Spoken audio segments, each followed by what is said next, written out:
It's the 5th of January. Yeah. The first Monday of 2015. That's right. And we have 360 days ahead of us. Yes, we do. Till 2016. Yes, we do. So we have a new program for today. Yeah. We have the week ahead. Now we have a new program called the week review. Yes, the week review. So looking at what happened in the past week. Yeah, because we have done the week ahead for a year now. Yeah, absolutely. And every Monday we will try to see what we have said and discussed and analyzed last week. Yeah. Do we have to tune a little bit? See if we can make sense of what happened in the past week. Which All is right. Fine. Okay, we've had the continuing saga of this student that has been taken away from her parents. Yep. This girl who was arrested drawing a chalk flower on a wall, the Lenin Wall, and obviously a sensitive site. Now the government's got most everybody cleared out. And so they took her away. And they put her into a juvenile detention, what we would call JD, or juvenile detention home, which normally these are kids who get into trouble because they're dealing drugs or they're prostituting themselves or things like that. And she is put in with these like hardened criminals. And this is probably not a good thing, right? The parents, of course, quite distressed. The lawyer, of course, is making the case that this is completely disproportionate to anything, and it just stinks of politics. But I think the whole point is that is what we call the post-Occupy movement paradigm. Yeah. Post-Occupy movement paradigm. And the government is putting a very hard fist on these things. Yeah. Normally, I think chalk drawing on walls would not result in JD. Yeah, it's chalk. I mean, my kids do it. It's fun. You know? do it in the central government offices during this paradigm. Yeah. It will become very political. Well, and that's the paradigm, and as you say, this post paradigm, and it means have we now definitively moved from a Hong Kong that was considered free and just and fair, and now we are into the political control paradigm? Is that the shift? It's like, all right, we're not even pretending to be anything other than what China is now, which means if somebody wants to get you, they can get you. Yeah, but on the other hand, I'll give you another angle to this. Sure. I think the students deliberately use chalk though. Yeah. Yeah. Because it's not permanent. It's not permanent. So they are testing the line. They are testing the line right now. So if you use paint, spray paint is clearly vandalism. It's vandalism. Yeah, so they use chalk. Clearly. They use chalk to create some sort of news. They want to spin this off, and obviously they spin that off. Yeah. And the government doesn't care. Yeah. Okay, if you use chalk, we are going to put a very strong fist. Yeah. To crack you down. Yeah. And I think that is sending a message to the Hong Kong people. Yeah, and I mean they're using the social services, which is unusual for this one, right? If the police looked at that and said, "Are we going to be able to get a prosecution?" The police normally have discretion to say, "Come on, really? This is not what we consider a crime." But if you start using the social services, they can just say things, right? And so I'm curious to see what the legal process is for taking a child away from their parents, because I'm wondering if one of my kids does something like drawing chalk on a sidewalk, is somebody going to look at maybe op-eds that I've written and say, you know what, let's get that guy, and we've got an excuse now to take his children away from him. Let's punish him. And if that's where Hong Kong's going, I mean, that's a pretty grim place. Well, speaking of this, we have another issue related to students. Yeah.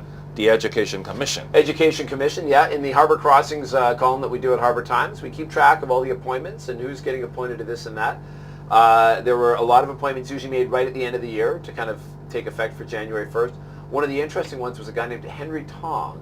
Not Henry Tang. Not Henry Tang. No, not that guy. He's not Henry that Tong. But a guy named Henry Tong, who is a CPPCC member. Yes. And he has been appointed to the Education Commission. And, earlier on there were people from the CPPCC that were appointed to the Supervisory Committee for the ICAC, and people kind of went a little bit bonkers over that. But it is this continuing trend of kind of putting key Beijing loyalists in various bodies around town, and I think people are becoming more sensitive to that, especially for something like the Education Commission, National Education, or patriotic education. Patriotic education. Is it now, if you want to have any kind of a role in an advisory body or supervisory body in Hong Kong, the chief executive will pick loyalists, CPPCC. You see, this issue or this incident is clearly related to the chalk incident that we have just discussed. Yeah. that it is a clear gesture that the government is going to explore all the ways to have more control in all aspects. We don't care about you use chalk or you spray paint. We are going to find ways. If the police cannot do it, we find the social welfare department to do it. Okay? And if the patriotic education or the national education cannot go forth as planned it, we will try to find CPPCC member to become members of the Education Commission. We'll stack the commission with people that will give us what we want. So they are trying all front. They are trying all the routes to achieve its goals. And it's not uncommon, though, for CY Leung to do things like this. He is actually quite well known for trying to get things done in all fronts. I mean, that's how he gets his chief executive position. As a chief executive should, right? You want to get things done. But the bounce back could be worrying. And he is playing on that right now. I mean, this is an interesting one to watch. Numbers just came out today showing that more and more Hong Kong students applying to get into universities here are not coming through the government channels. More and more people are applying from IB education programs, basically people trying to get their kids in any kind of education system but the local one. And so you see the number of people going through local education actually dropping and applications from other places rising because people are trying to avoid that. And the more they see things like this, the more they're going to try to get out of the system where they can. Well, politically, last week, there is this blank votes concept. Also in the politics last week, yes, the blank vote concept. The idea that if you go down and if all the candidates you have in front of you are terrible, you can vote the meh option. Right? I don't like any of these guys. Is it that option? This is not even fixed, Well, this is just an idea. This is just an idea. It's not even fixed. But the idea is that not only would you be able to vote nothing, but the difference between that and not showing up to vote is that if you have a certain threshold of none of the above, the election is rendered null and void, and none of the candidates win. And I'm just thinking that this is a test the water gesture. Because Wednesday, the second phase of the constitutional reform consultation is going to begin. It's going to commence. So it's a test the water concept. But I strongly doubt, despite Jasper Zhang and even the Secretary of Justice said that maybe they can do it. Maybe it's an option. People have done it. But I don't think so. Nah. I don't think so. Can you bear the risk that the people nullify the election? Well, nullified, but even a 40%, 30% no vote, which I think is quite likely, would be hugely embarrassing, hugely discrediting for the government. Not only the government, but the 1,200 people nomination committee. Oh, what a smack in the face. They nullified the nomination committee.